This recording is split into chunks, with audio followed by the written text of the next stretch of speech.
Rebonjour et bienvenue de retour dans l'atelier Parkside. Moi c'est Philippe et dans le DIY d'aujourd'hui je vais vous montrer plusieurs façons de monter une cloison sèche.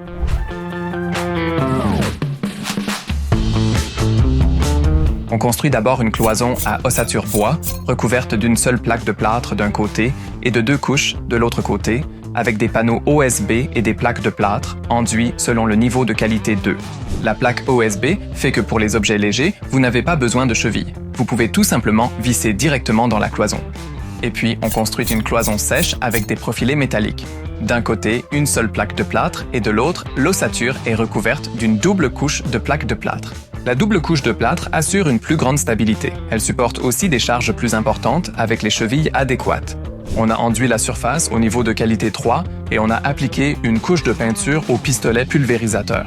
Comme d'habitude, vous trouverez tous les matériaux et outils dont vous aurez besoin dans le guide de montage. Et pour les 2 types de cloisons, on commence d'abord par monter l'ossature de base. Et pour ça, il nous faut une bonne ligne de référence pour le mur. On la trace au sol, sur le mur et au plafond, avec un crayon, un mètre pliant et un laser. Quand le tracé central est fait, on pose l'ossature. Il existe plusieurs types de profilés métalliques.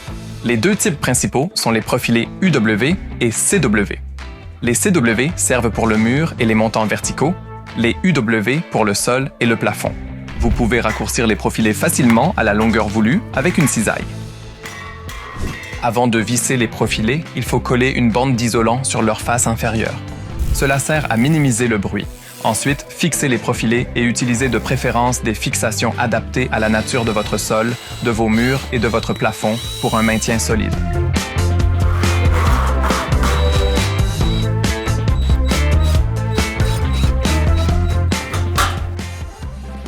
Quand les supports sont fixés, vous pouvez insérer les profilés CW dans les profilés UW et les placer à l'endroit souhaité.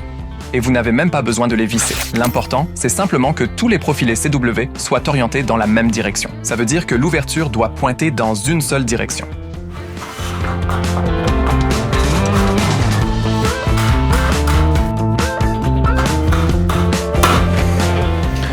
Et quand les profilés sont à la verticale, le cadre est déjà fini.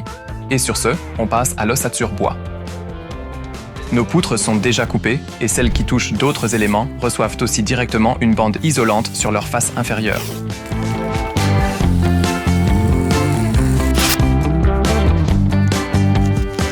Ensuite, alignez la poutre inférieure sur le trait central, la poutre murale aussi, puis vous pouvez les visser. Ensuite, fixez bien les montants et la poutre supérieure.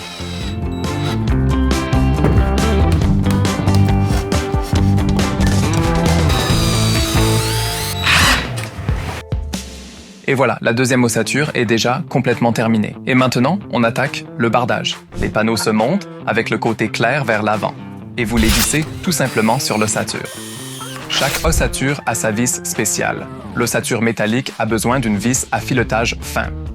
Et l'ossature en bois a besoin d'une vis à filetage grossier. Les 2 types de vis sont phosphatées, ce qui veut dire qu'elles sont résistantes à la corrosion, car les plaques de plâtre absorbent l'humidité. Avant de visser la plaque, veillez à laisser un espace de 3 mm entre le revêtement et le sol afin que les bruits de pas et les vibrations ne se propagent pas dans le mur. Le bon côté, c'est qu'un élément de mètre pliant fait 3,5 mm, donc vous pouvez simplement en glisser un dessous. Faites bien attention à éviter les joints croisés. Ça veut dire ici que la plaque étroite doit bien glisser contre le bord supérieur et que le jeu doit clairement être orienté vers le bas. Vous pouvez découper une plaque de plâtre très simplement en entaillant la surface au cutter, puis en la cassant proprement. Chaque bord doit être bien chanfreiné afin que l'enduit adhère bien par la suite. Et ce chanfrein, on le fait très simplement au cutter. Une fois le verso recouvert, nous pourrons enfin isoler les différents panneaux. On va faire ça avec de la laine de roche. Et si vous prévoyez de tirer des câbles électriques, c'est le bon moment. Il faut juste percer un trou ici, et vous pourrez très facilement faire passer les câbles par ces découpes dans les profilés CW.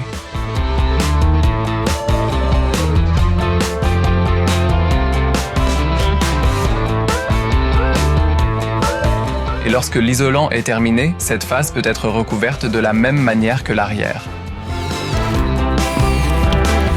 Laissez environ 3 mm d'écart avec le mur afin de bien assurer le couplage des coques.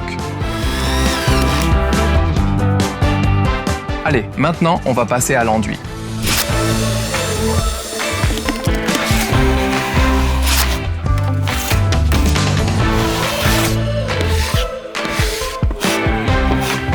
Les bandes de tissu évitent les fissures et elles devraient être intégrées dans chaque joint.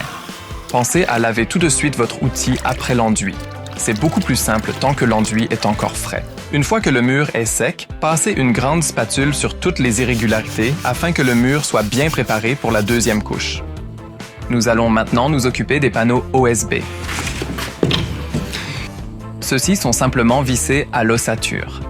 Les côtés sont à rainure et languette, et les côtés munis de la rainure la plus courte sont toujours précisément orientés vers l'ossature.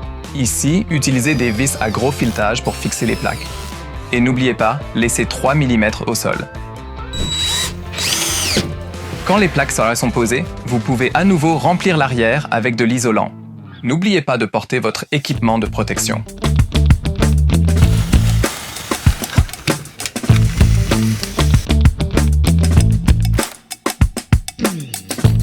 Si vous voulez tirer des câbles dans votre mur, maintenant est le moment parfait. Vous devriez faire des découpes dans l'ossature en bois pour y faire passer les câbles. Et essayez de les faire toutes au même niveau. Comme ça, quand vous poserez les dernières plaques, vous saurez exactement où il ne faut surtout pas enfoncer de vis. On n'a pas besoin de câbles ici, donc on peut passer à la pose des plaques de plâtre. On peut les visser directement sur les plaques d'OSB. La cloison métallique aura aussi un côté doublement plaqué. Et là, on visse la deuxième couche de plaques de plâtre en décalant les joints avec des vis à filetage fin un peu plus longues.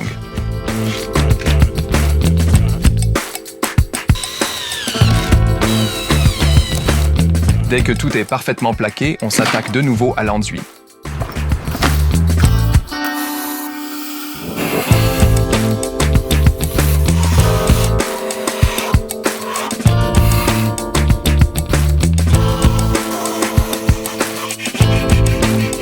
Il y a plusieurs niveaux de qualité pour les surfaces, de Q1 à Q4, où Q1 veut dire que la surface est enduite puis poncée une seule fois, Q4 c'est enduit et poncé 4 fois au total. Pour la peinture, il faut au minimum une surface Q2. Ça veut dire qu'on ponce encore une fois et qu'on remet de l'enduit par-dessus, puis on lisse bien la surface avant de peindre.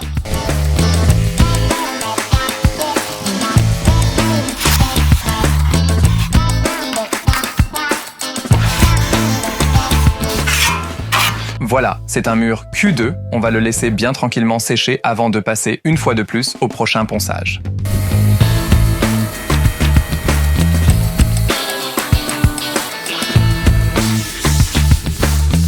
Ce mur est maintenant au niveau de qualité 2, donc on peut par exemple le tapisser.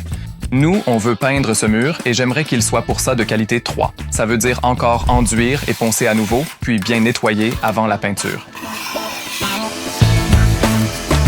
Et voilà, notre cloison est presque prête. Il ne reste plus qu'à la dépoussiérer, c'est-à-dire l'aspirer de bas en haut. Ensuite, on peut la peindre.